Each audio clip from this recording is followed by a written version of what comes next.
to the Footy Interchange. Looking forward to another big show as we jet right around the country and talk all things in the AFL, getting stuck into all the issues with our experts in each and every state. My name is Adam Papalia. If you're only just joining us for the first time, it's great to have you here. I do a bit of work for Fox Footy, for 6PR as well, alongside Will Schofield, who works for pretty much every single organisation in the country right now. Hello, Scully. There's a few I'd actually like to tick off, to be honest, Paps. I used to write for Code Sports. That's sort of in the bin at the moment. Is there one job you just wish you had that you could do? Is there a dream job? Job? Just being a dad, like stay-at-home dad. I'd take that pretty easily. Spending some time with the family? Yeah, seeing my family every now and then would be nice. I'd love. I think guys like.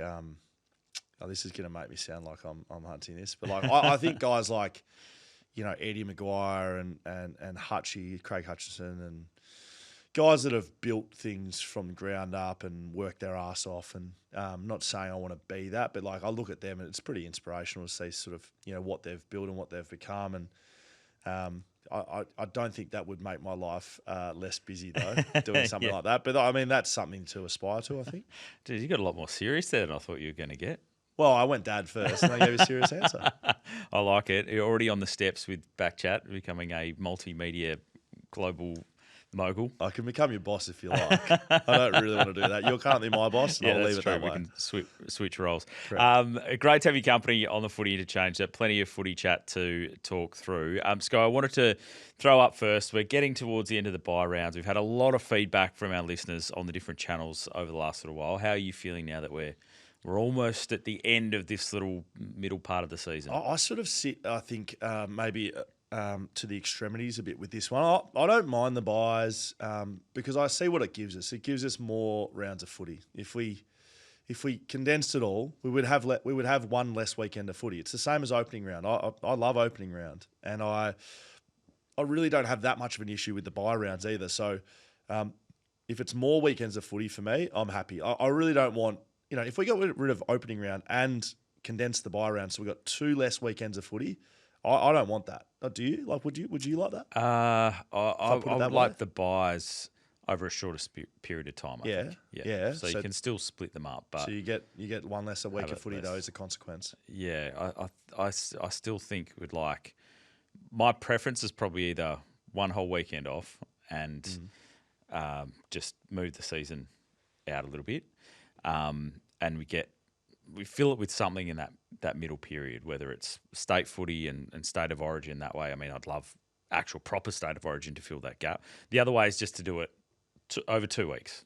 Half the teams play 1 week, half the teams play the next week, and done. Yes, but you get less footy. So it's the same with opening rounds. People say, I don't want opening round. It's like, okay, well, you don't get footy that weekend. That's the consequence. Just on state footy, I know we're going to talk about something else, but I spoke to Ross Glendenning on BackChat for our guest show, which will be out tomorrow, by the way. He's one of the great state footy players of all time. He coached Western Australia. State of origin was, huge to him. Yep. He was in an era where it meant something.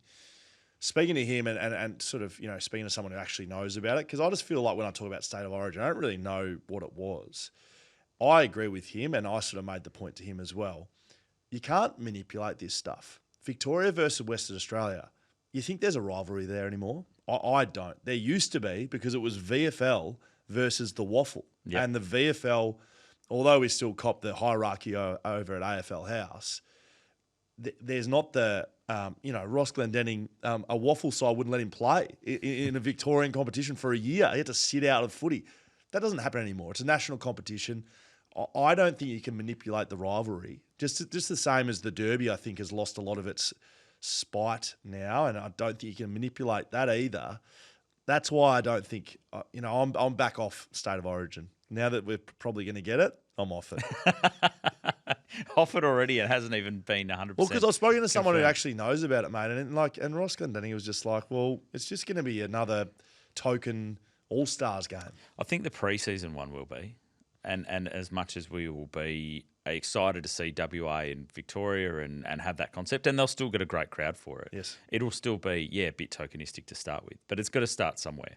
The only way you can make state of origin 100% going hard, make it for something is money. In the middle of the year, And for money. Yeah, money. And pay the players well, like they do in the rugby league. Imagine if it was $1 million. Then it'd be competitive.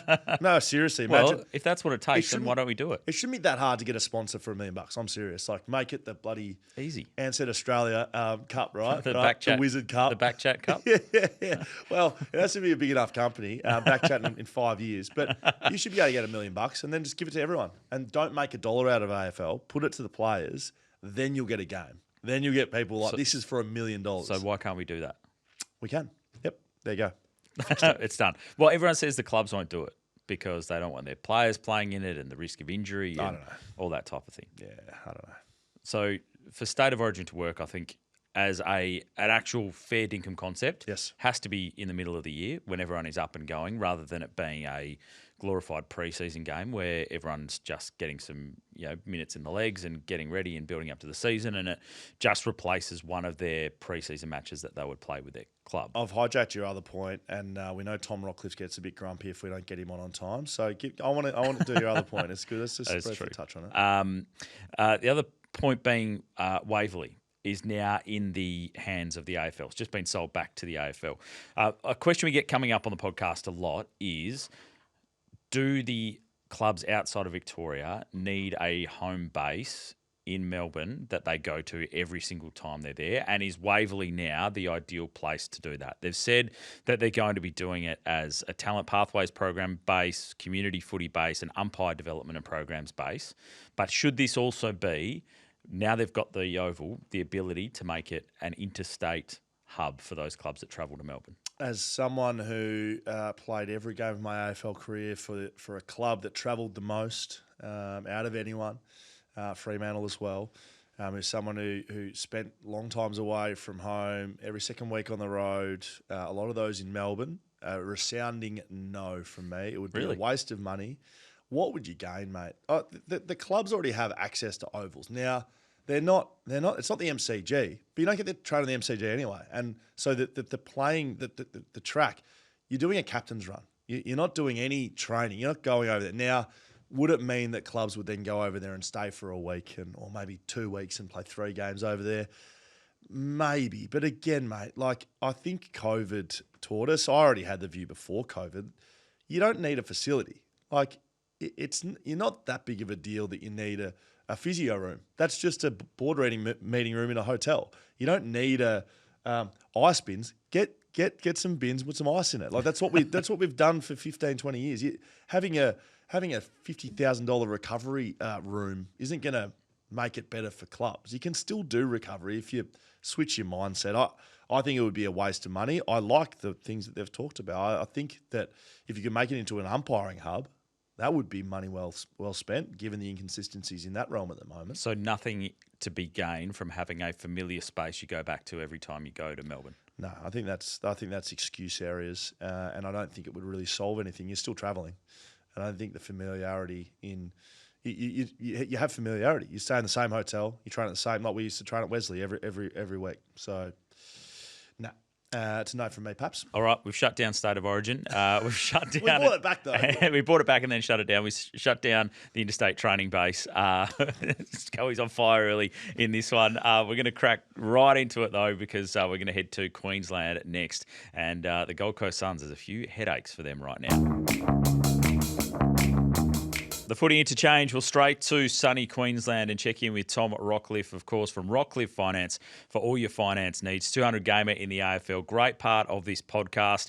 And we go straight there because we thought probably a month ago, maybe even less, that the Gold Coast Suns were an absolute lock to play finals for the very first time in their club's history. And all of a sudden, a couple of results haven't gone their way. Starting to get a little bit more nervous for them. Tommy Rockliff, great to have you, mate.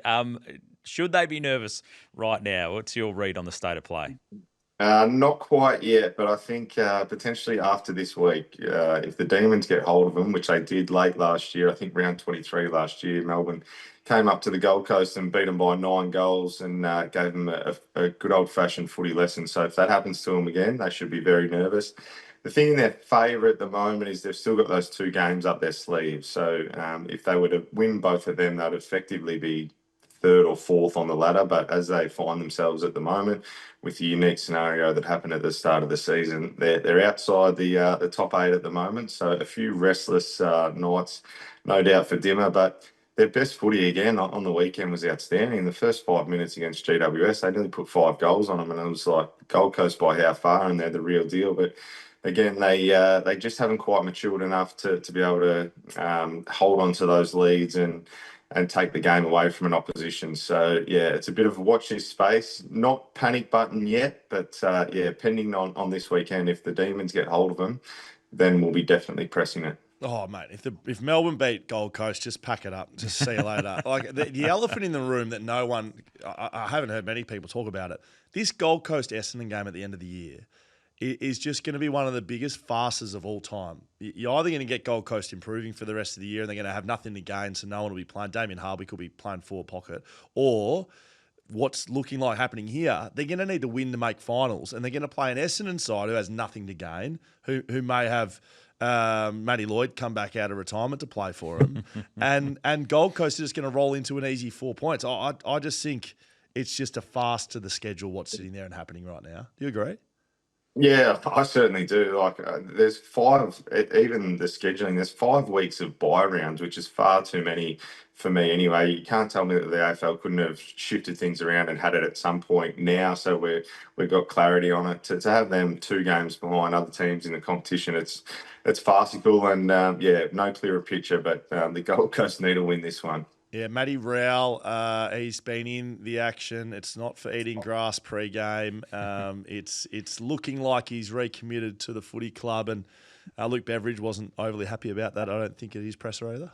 No, I don't think so, Luke Beveridge. Yeah, unique connection that they built, strangely enough, in the off-season, which, I mean, if you do that, good luck to them. They have a lot in common. They must eat a bit of grass together. But, I mean, Matty Reilly, I think it's a smart play from him and his management to sign a 2-year deal, wait for the Tasmanian team to be on the horizon. He could potentially be the first captain of that team. He's got the body shape and skin complexion for the Tasmanian team, doesn't he? I mean, red hair, pale skin. It'd suit him very well down there. So very smart. I think it gives him a clear picture as well. I mean, we'll know how good the Gold Coast are in the next 2 years, whether he'll be part of that first premiership team for the Gold Coast Suns or whether he's looking for a new home. So he'll sign a big contract in 2 years' time. This one will be very nice, but he'll sign the biggest contract of his life next one. Couple little drive-bys by you on the way through. Yeah, Tommy, very nice. Brisbane Lions, that was a great win for them down there at the Cattery, the first time in 22 years, and seems like they just seem to lift when they need to this year.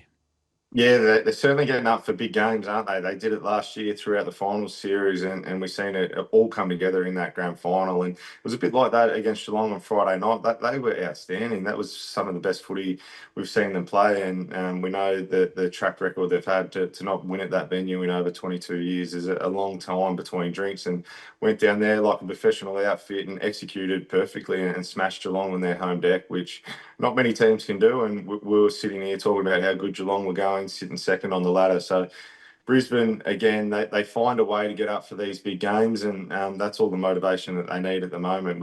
I continue to talk about them week in, week out about that they're not playing their best footy, but every time they've been challenged, Hawthorn in Melbourne at the MCG, a must-win game, they come out and just blow them away.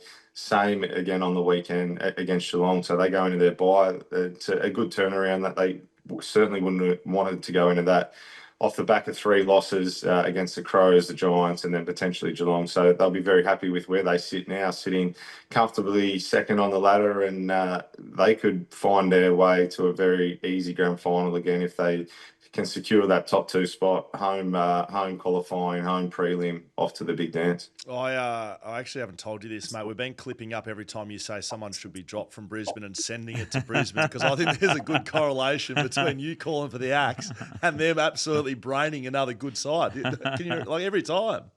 I know. I'm going to have to do it again too. Charlie didn't get a kick. Cam Rayner's better. They're playing Cam out of this goal square, which is outstanding. When you see him come out of the goal square, that's his position, and through the midfield. So, yeah, I'm going to have to clip Charlie again and hopefully kick him into gear. But, yeah, stop sending it, please. But if you want to clip something up, send them that I said Logan Morris is going to be a a superstar and probably the best key forward in the competition by the end of the decade. We might see that a little bit earlier. We know he's got some stiff competition in Sam Darcy, but he's sensational, Logan Morris, isn't he? You wouldn't like to play on him. I wouldn't have thought Scully. He's played, his second season of footy. He's dominating back-to-back 5-goal hauls. Yeah, I reckon you called that the first or second episode we ever did, Rocky. So I reckon Jaden might be able to clip something like that up just for you to add to your show reel, or at least to, take away from the amount of axings you've been asking for. Yeah, send him that one, a nice clip. No, actually, don't send it, because then he'll get in front of himself and it won't perform well. Brilliant stuff, Tommy. Always great to chat, mate. Thanks, gents. Tom Rockliff there with all the latest out of Queensland. You're not too concerned about the Suns, Scully? You still think they make finals? Oh, I'm highly concerned. It's going to be one of the great drop-offs of modern-day history if this club does not play finals. They've lost 3 in a row. Traditionally, their side has been able to start well in seasons at times and then, completely drop off the cliff in the second half of the year. But surely they're a more experienced and a better side this year. Yeah, but they've only had experience in losing, mate. They've literally only had experience in not being able to play finals. That is all they've done forever. So they've had experience in playing in games, but they haven't experienced what it's like to grit your teeth and win games you need to win. Like they should have won that game on the weekend against a good side, and they couldn't. The last 3 quarters they succumbed to GWS's pressure. That's what happened in that game. So. Yes, no, I'm absolutely worried. I'm worried for the entire area of Gold Coast region, the Sunshine Coast, in trouble. Well, I think everyone in the AFL is sort of rooting for them to make the finals for the first time, but it's looking a little bit dodgier than it did a couple of weeks ago. All right, we'll press on and we'll be a watch on the Suns over the coming weeks. This is a Footy Interchange. The Footy Interchange as we head to Victoria and we check in with Drew Jones, who's a West Australian who lives in Victoria. He's a sort of a bit of a plant in there, a mole, but I think he's coming to us live from Canberra. If you're looking on YouTube and watching, it looks like he's in front of Parliament House. I'm not sure with the backdrop there, Drewy. Good to see you, mate. It's not necessarily my area of expertise. I've got some thoughts. This is probably not the forum for it. Does anyone do a post-loss post-mortem, coach under pressure, players feeling it better than Carlton? Like it's as iconic Melbourne football journalism is Monday morning at Icon Park, waiting for players to come in. Like it's honestly iconic. So I saw you front and centre in front of Patrick Cripps. It looked like he was just out of his car. You guys just letting him get set up, or what's going on over there? Yeah, so this was actually really well handled by Carlton, who knew that we were going to be there come Monday morning. And there's a lot of clubs where the players can enter the car park and go inside a closed off area so they can enter the club. But the Blues is one of the places where you can't do that. There's a player entry where they have to swipe in. So there's just always a possibility that you can stop players as they come into the club. So they decided, let's nip this in the bud. We'll give you Jacob Weitering. We'll give you Patrick Cripps for 5 questions each, just to clear the air, and then they can focus on playing footy on Thursday night. So from a media and PR perspective, I think well handled. I think Patrick Cripps in particular answered the questions about Michael Voss really well. But ultimately, this is more than about yesterday. It's more than about Thursday night. Like, this is where Carlton see the direction of their football club going. They see the direction of this list. Like, there's a lot of decisions that need to be made, but they are facing on the field a really tough 3 weeks. Port Adelaide away off a 5-day break. Then they play at the MCG against Collingwood, the old rivals. Then they've got the Brisbane Lions at Marvel the week after that. That's going to make or break their season. They're 6 and 8. They're probably not going to play finals, but certainly we'll know in the next 3 weeks. It was 46 points down at three-quarter time against North Melbourne, a team certainly at the start of the year they would have expected to beat and beat pretty well. How real is the pressure on at the moment? Is it a storm just with everyone talking about them and them being highlighted and not as many games being played and their form line being poor and not reaching expectations? Like, how real is the possibility, I guess, of change? Yeah, well, I mean, there's smoke, there's fire. Everyone's talking about Michael Voss's future at the club beyond 2026, but it appears clear that there'll be a reassessment of his role at the club at the end of the season, and clearly these last 9 weeks that will have a lot to do with how he's viewed upon in the medium term. But I just think from a more holistic perspective. When Graham Wright comes in as the new CEO, he's been called, the agent of change. But I think his role in bringing Craig McRae to Collingwood and, seeing the end of the Nathan Buckley era, I can see some similarities between this Carlton side and that Collingwood team that Craig McRae took control of, which was some high-end quality veterans with a sprinkling of talent underneath, but more about the fact that at that time, when Nathan Buckley left Collingwood, they were playing stodgy, uninspired football. It feels like Carlton need a new perspective, something new, something to really jazz them up, give them a bit of juice, because they've got talented players, but we're just not seeing any invention, any inspiration from them right now. Whether Michael Voss can be the man to do that, who knows? They do have the possibility of shaking up new football manager, new assistants, and giving Voss one more year. But they also have to consider John Longmire is available, Adam Simpson is also out of a job, and Ken Hinkley is finishing up at Port Adelaide. So there's 3 proven coaches potentially ready to go. Scoey, putting this to you, do you like the idea of Carlton going after a big fish to try and take advantage of the fact that they've got these top-end players and potentially they can compete higher up the ladder than what they currently are? I forgot Simo was available. I've been seeing him around doing that much business stuff. I forgot he used to be a coach, and I think he's enjoying his time in the media. However, if he was, and I'll just talk about Simo because I don't know the other coaches at all. I know exactly what you know. They've been successful, but I don't know them as a coach. I know Adam Simpson as a coach.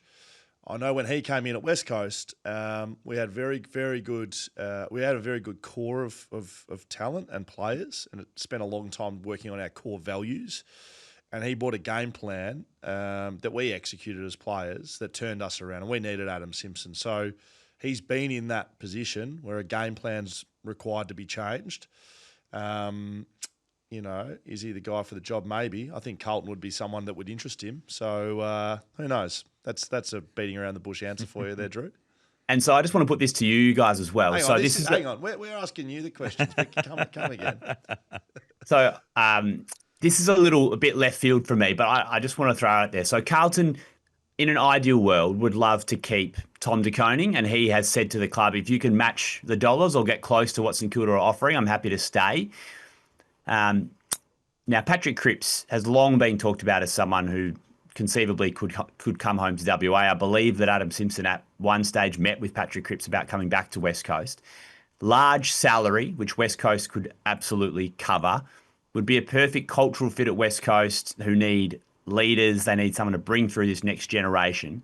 If West Coast take on Paddy Cripps on a 3-year contract on good money, he gets to come home. That clears a bit of space for Carlton to keep TDK, and then it's sort of a win for everyone. What do we think about the Eagles bringing in a Patrick Cripps just to help steady the ship and guide these young players, and then the Blues get to keep their big gun? Oh, look, I think if we add that to the rumour that Marcus Bontempelli is available too to come to West Coast, I think a midfield with Bontempelli, Cripps and Reid would look pretty good for West Coast fans. It sounds like Patrick Cripps would be probably a better fit given he's from Western Australia. Good Aquinas college boy, Paps. It sounds okay, but I do think this is getting into the areas of, anyone from Western Australia, what's it sound like with them in the midfield at West Coast? I don't think they'd turn it down, put it that way. Yeah, Patrick Cripps, the Blues are a poorer side if they don't have him, right? And as much as they want to keep De Koning, and for him, without knowing the ins and outs, like he's more of a chance of having success in the short term while he's getting towards the end of the career if they can get Carlton up and going than at West Coast in the next 3, you'd think. Andrew McQualter would definitely put a call in, I reckon. St Kilda, let's just switch gears a tiny bit. St Kilda, injuries going on there. What's happening? Yeah, this is something I'm interested in right now. So Max King has had essentially 3 setbacks with his knee within 1 year or 8 months, to the point where now he's having season-ending surgery on a medial issue in one of his knees. By the end of the season, he will have played roughly 23 of the last 70 games for St Kilda, so his availability has not been good. He's one of their brightest young stars. Just throw in this Max King stuff with Mateus Filippo, who has now had 2 plantaris injuries. He's been a late withdrawal from a game, and he missed 12 weeks at the start of the season with a stress-related leg injury. So it feels like one of their best young players has been maybe mismanaged Certainly it hasn't been a smooth ride for him on the injury front. So there's something that they're not quite getting right with their S&C at the moment. These are their most important assets outside of Nasiah, Wanganeen-Millera, and they can't get them on the park at the moment. Ross Lyon speaking later in the week. I'm just putting a target right here on my forehead. I want to go to the press conference and ask these questions, and I'm fully expecting for him to come back at me hard and not enjoy that line of questioning whatsoever. When is this happening? I'm going to tune right in. That's going to be box office. When is it? Post game. All right, it's later in the week, but I'm going to put my hand up. David Zeta's away on holiday this week, so I'm pulling a 55-hour week to cover his absence, and I'm putting my hand up to go to Saints. Hopefully he sends you a six-pack of mid-strength for covering for him at least, Drew. And good luck with the Ross Lyon press. Just be ready for the question that he fires back to you if you don't have your stats ready to go. Goat Fantasy, I know that is a very big passion of yours. People can check out all the fantasy news at Goat Fantasy as well. You've got the jumper and the merch rocking right now. We're at the last week of the buy round, so that'll be a bit of relief for everyone once they can get through those. Yeah, absolutely. So finally the buy rounds are nearly over. This is arguably the toughest one to date. So I've got a couple of names for you to invest in. They're not necessarily going to be the most reliable. It may not absolutely hit, but they are affordable. So Sam Flanders played his best game of the season last weekend. So no CBAs, which of course we love in recruiting a defender, but he spent a lot of time in the midfield, even though he wasn't at centre bounce. He is ridiculously well priced because he hasn't had a great season. Injury at the start of the year, role, form, it was all an issue for him, but last week he looked fantastic for the Sun. So I'm ticking off Sam Flanders as a value option as a back or through the centre. Okay. And then if you really, really need a cheap forward, we're all getting McCarthy this week from West Coast. Yes. But Tyrell Dewar has been playing as that rebounding defender for the Eagles over the last few weeks, and he is dirt cheap as a forward. He's a lot more risky, but if you're trying to find someone who can score above what they're priced at, I'm saying Dewar is an option for us. There we go.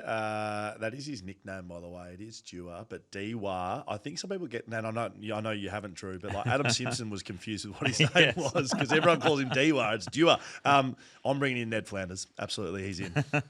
Yes, get him in. Do it. All right. Great stuff, Drew. Great to chat as always. Good luck with the Blues this week and good luck in particular with Ross. All right, boys. Check in later in the week. I'm going to have a go. I'll be watching that for sure. Find out what time. I'll be live streaming that press conference, I reckon, Scully, just so I don't miss a minute. Have the popcorn ready. Drew Jones there. Goat Fantasy for all your fantasy news.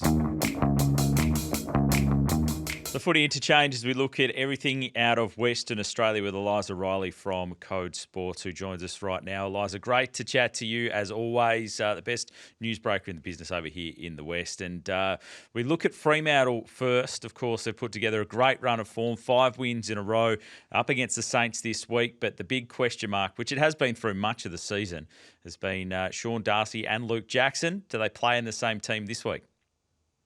Well, this noise just isn't going away, is it? The Sean Darcy trade rumours and noise that he could be on the look for another club come the end of the season. And it does, I think, really depend on what happens in the next month, and especially this weekend against St Kilda, who we know have Rowan Marshall. And there is still this belief internally at Fremantle that while Luke Jackson has emerged this year as Fremantle's number 1 ruckman, that there is that question mark about whether he can go with the real big-bodied brutes for 4 quarters of football, which we know Sean Darcy can. It's a matter of whether, the Dockers would prefer to have Luke Jackson beating his opponent around the ground, which we know he's very much capable of, or one-on-one in these ruck contests, which there still is a bit of a query on internally at the Dockers. So we'll wait and see what selection throws up come Thursday, but you'd expect that after being managed off a 5-day break that Sean Darcy is very much back in the selection frame, and whether he is at the Dockers in 2026 is going to be a big question heading into the back half of the season because it just continues to bubble away in the background. Perhaps I love giving unfounded guarantees based off no research or facts. I guarantee you Sean Darcy plays. Like they will absolutely play him. They know that him in the side. Luke Jackson doesn't play his very best football, but Fremantle does. And no offence to Luke, and I know that he won't take offence, and neither will Freo. They don't care if Luke Jackson doesn't play his very best. They care about Fremantle. And I think Sean Darcy in the side. Is that a fit Sean Darcy? Now, they know if he's not fit, then they can play Luke Jackson. But Sean Darcy plays this weekend. I'll put my I don't know, $2 on it. So let's say that. Let's go to West Coast, Eliza. Jeremy McGovern, my premiership teammate, has retired. Oscar Allen is out for the season after season-ending surgery. How does that place West Coast for the rest of the year? Yeah, it's obviously a diabolical situation for first-year coach Andrew McQualter, and I don't think there was a dry eye in the house when Drops of Jupiter was playing alongside of Jeremy McGovern highlights reel on Friday. It was quite the scene, but unfortunately he's the sort of player who has admitted he's taken a few too many hits to his body and he's paying the price now, but he has been such a fantastic servant for West Coast for so many years. But where it leaves West Coast is just a season from hell, really. I think looking all the way back to sort of January when you had Liam Ryan and Ruben Gimby and off-field indiscretions in the off-season at music festivals leading into injuries. Elliot Yeo, we haven't even seen so far this year. Dom Shee does his ACL during pre-season. Then Oscar Allen meets with Hawthorn coach Sam Mitchell, and the ramifications of that have been felt all season long. It's just been a really tough year for Andrew McQualter's first year at the helm, but I think he's handled himself significantly well throughout all the sort of turmoil that's been thrown at him so far this year. And for West Coast, it's just going to be basically a list analysis in this back half of the year about who's up to the AFL level, who's not, because there's a lot of players still out of contract, and this exploration is going to be key to seeing whether they can move forward as a group in a list next year. It's going to be a big few months again for West Coast, especially with their trade strategy and their drafting strategy coming up. Eliza, looking at the AFLW and a new captain or new captains at West Coast, and hopefully for Fremantle they get their captain back. Yeah, following in the footsteps of the men's team over at the Eagles, with Charlie Thomas and Bella Lewis being elected co-captains for the upcoming season. And I think it's a outstanding choice with two young up-and-coming leaders who are still, in their early 20s, but playing really good football and have been on the cusp, or if not in all Australian teams in the past few years in Charlie's case. So really exciting to see those two take over from Emma Swanson, who I think has been the most significant figure in the formation of West Coast AFLW program and has sort of led a cultural reset that has put the Eagles in the position they are now. So excellent to see two young guns up and coming taking over that captaincy mantle. And then over at Freo, Ange Stannett will retain her role as captain, but obviously last year she was a non-playing captain. She did her ACL during pre-season and was still voted in by her peers in a show of how much her leadership means. So all things going well, she spoke this morning. She's on track for a round one return, which would be a big in for the reigning sort of 2023 club best and fairest. It probably should be worth noting, Eliza, you've messed off very important details of both of those. Charlie Thomas and Ange Stannett, although they've been trialled elsewhere, are both defenders. So they are in very good hands, both AFLW teams. Would you agree, Eliza? Oh, being a hardened, rusted-on backman myself, I think captains from the back line see the game better, so it's only a natural fit. It makes sense. Yeah, correct. Thank you, Eliza. Nicely done, you two. Thanks, Eliza, as always. Thanks, guys. Eliza Reilly. There wouldn't be a podcast without Scully just sticking up for defenders. Oh, yeah, but don't worry about giving ribbons out for the defenders of the year. Like, seriously. And start me again, Paps. You would have started we need an AFLW medal already. We might need an AFLW Jack Buckley Award, Jack Buckley medal. I'll see what I can get to work with there. That sounds good. I know you're trying to work on a few things with that award that you're trying to get through. I know it's under wraps.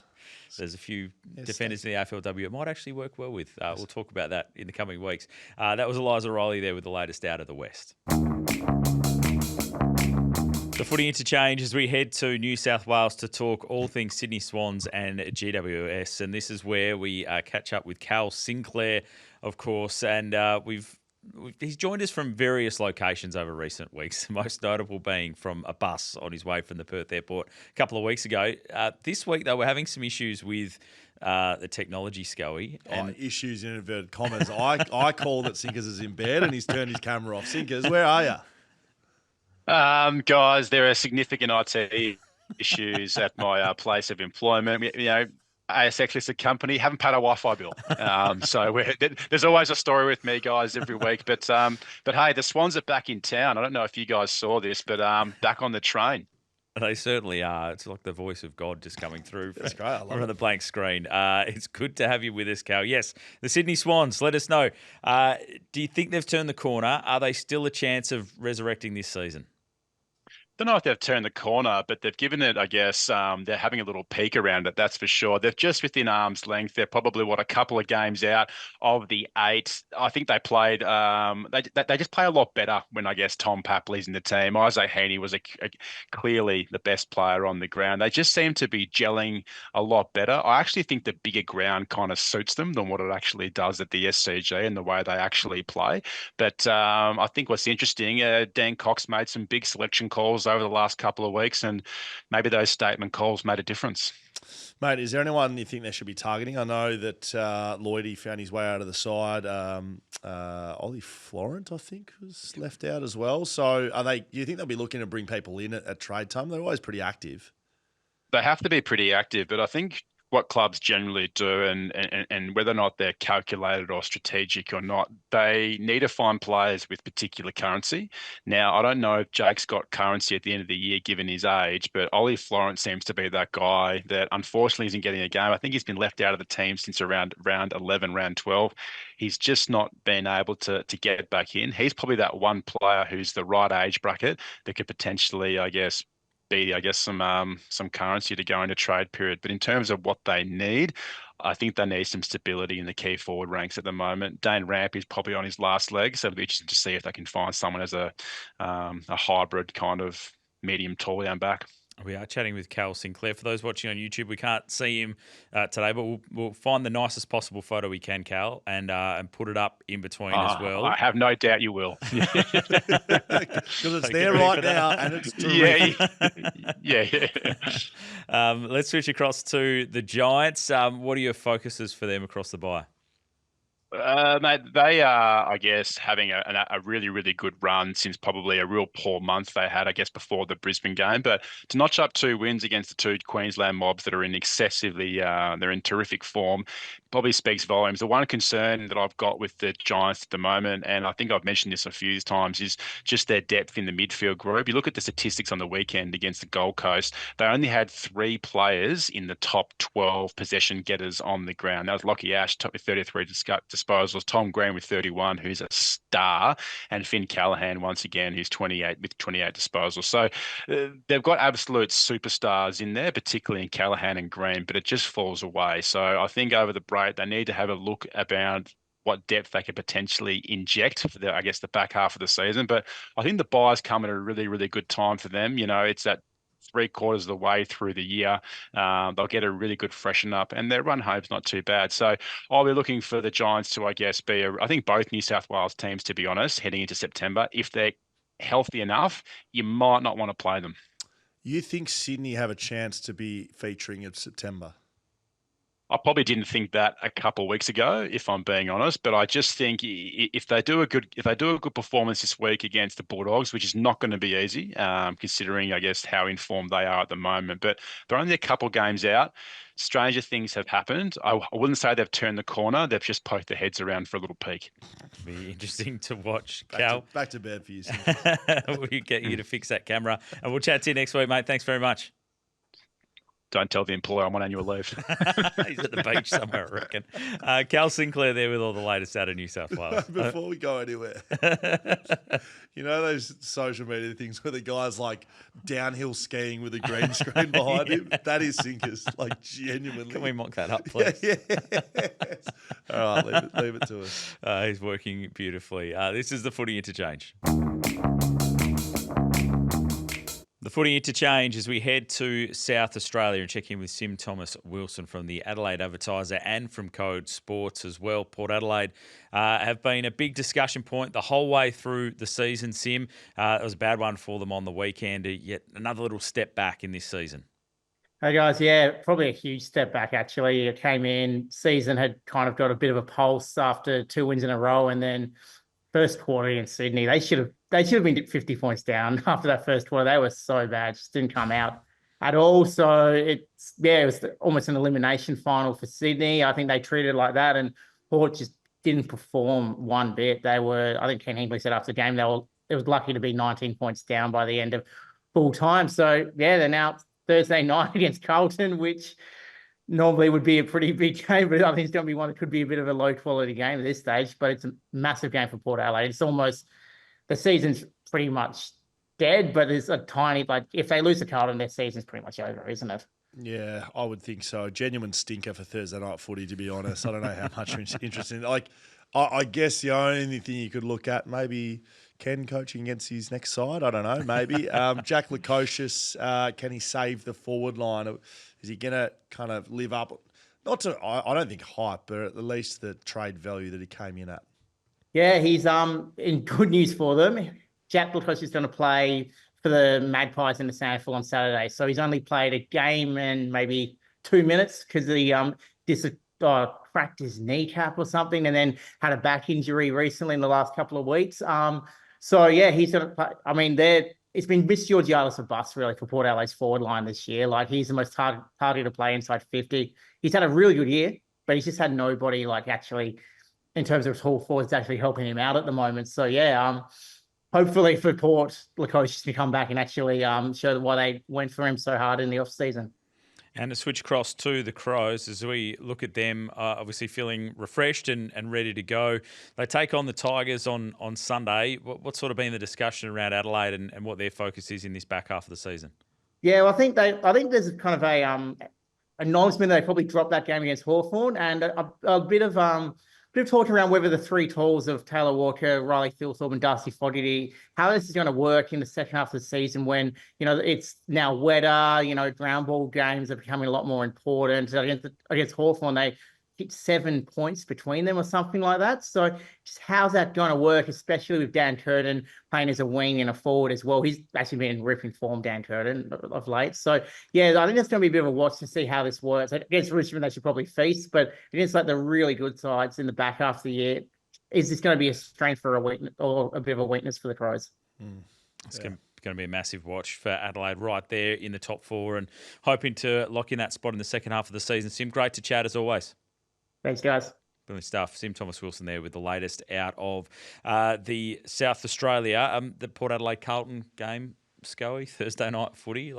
As much as it doesn't look like a quality matchup, the ramifications either way, it will actually be quite fascinating watching. Yeah, but this is to do with the nine team basically locked in for finals. I don't have Port Adelaide challenging for finals. I don't have Carlton challenging for finals. Maybe one of them flips it around and suddenly makes a run. Sydney's probably on the other side in that sort of topic. So I guess whoever wins this game remains in sort of the hunt. Mathematical equations. That's why it's, I think, a bit of a stinker because there's not a lot on the line, is there? We're a long way out from there. There's a lot on the line for a team if they put in a bad performance, I reckon. So if it's I would say more so Carlton than Port. Yeah. If Carlton play very badly and get rolled by Port, I don't think there'll be the same consequences at Port Adelaide because they're already losing their coach. So. Yeah, true. It just might accelerate that before the end of the season. I think it could be interesting either way, depending on how it plays out. But good to chat to Sim there over there in Adelaide.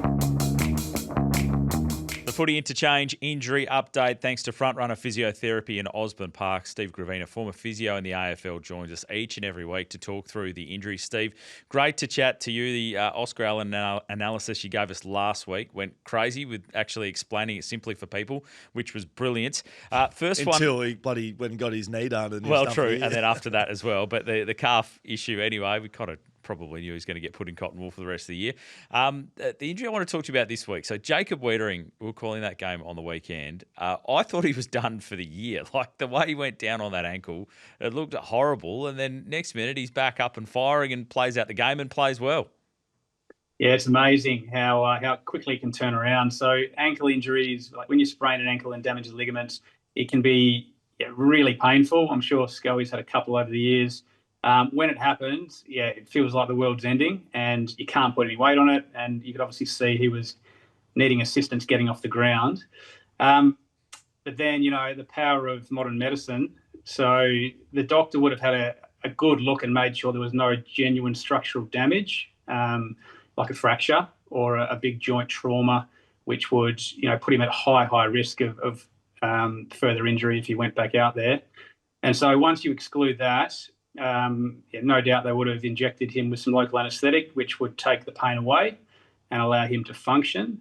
And then, the physio would have taped it up, put him through a few little drills downstairs and made sure he was, good to go and could do what he needed to do and back out there, and then one of the better players on the ground. So it can turn around quickly.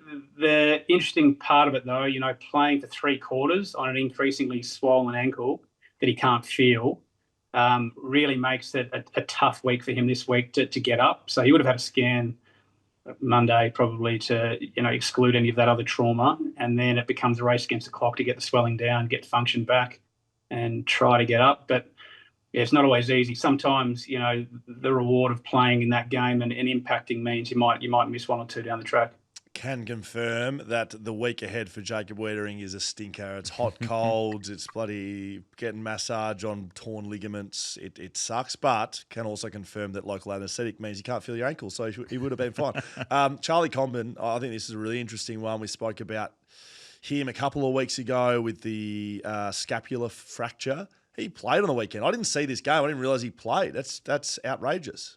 Yeah, no, I was surprised to see him out there. That's 13 days following a fracture to his scapula. So, incredibly brave for him to put his hand up and want to play after an injury like that. So, again, you've got to be medically cleared, and the doctors would have consulted with specialists to make sure it's a low-risk scenario to roll him back out there, and he's not, at greater risk of causing further damage or making that fracture unstable. Then he obviously would have taped the crap out of that shoulder and put on the long sleeves to maybe try to bluff his way through which side it was. But, clearly early in that first quarter, he looked physically limited. So he'd obviously copped a couple of knocks early. Would have been really interesting to know the week that he had and, how rigorous they were with testing him to make sure he could function and not become a liability out there.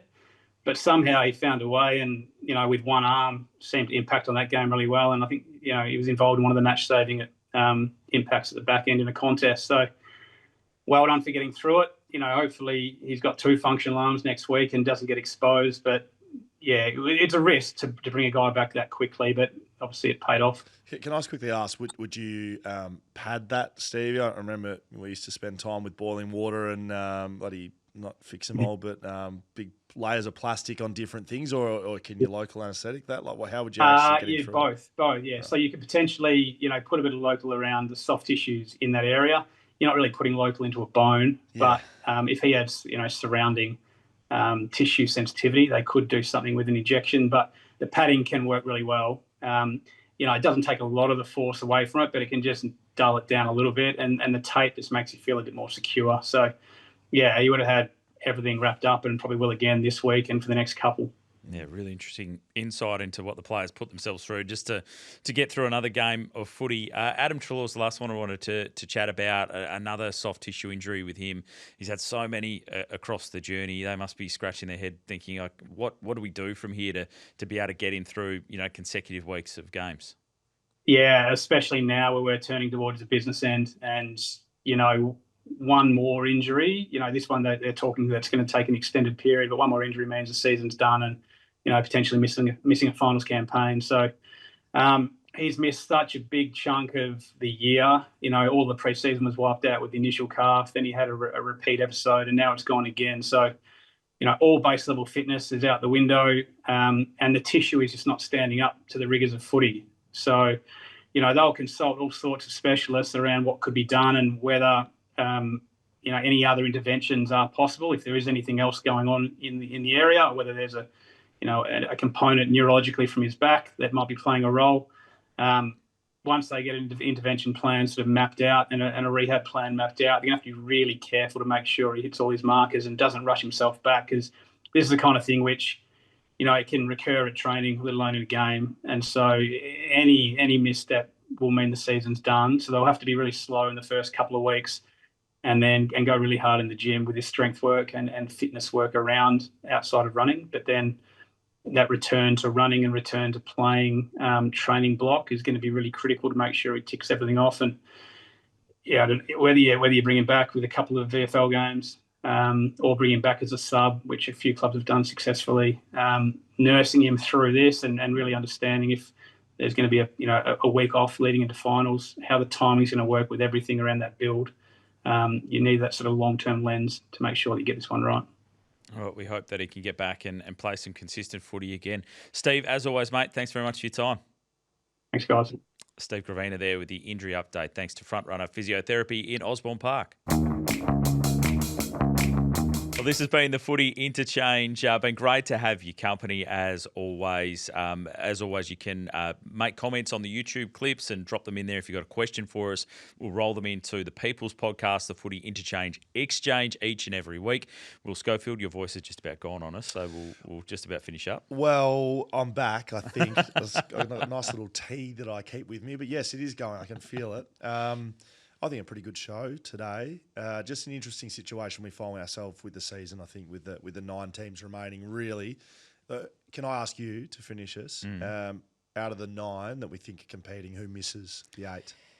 That's the $1 million question. Yeah, I want you to get off the fence. I think the Giants or the Hawks. No. Pick a team that misses finals out of the 9. I'm going to say the Hawks. Adam Papalia says the Hawthorn cannot play finals in 2025. Please, I'm going to throw that at you next week. That's what I'm going to go through. Well, life's bloody things that come out of my mouth, people clipping up garbage. No, I think it's going to be a great finish to the season in that regard. For those 9. For those 9. It's not a bunch of teams that we think are going to get there, but it's really tough to split Freo, the Giants, the Hawks, the Bulldogs and the Suns. I think the Crows are almost locked in, and the top 3 at the moment certainly are. But from there, it's almost just throw a blanket over them and see which one falls out. Agreed. Thank you, Scully. Questions people can get involved with on Patreon. We want people to sign up, be part of the Footy Interchange Exchange as well. Yeah, so if you're a patron, I'm telling you for 4 years I've been able to get that right. If you're a patron of BackChat, you can answer back to my posts on a Tuesday to get your questions in for the Footy Interchange Exchange. You can do that as a patron. Of course, you can sign up at backchatpodcast.com.au to be involved with that. So you get your questions answered, you get early release, ad-free, which is apparently very important to some people, which is great. You get discounts on all of our sponsors as well, and we look after you with free stuff all the time. For instance, I believe I'm chucking 4 premium corporate tickets to the rugby union on the weekend into Patreon this week. To the Lions game. Yeah. That's massive. Yeah. They're hot tickets to get hold of. Don't worry, mate. Gonna look after our patrons. Well, that's it. So sign up, get involved there as well. And the question we're talking about this week, State of Origin, do you think it can work? Do you think it can be an actual legitimate, viable concept, or are you getting rid of it already before it starts like Scully is?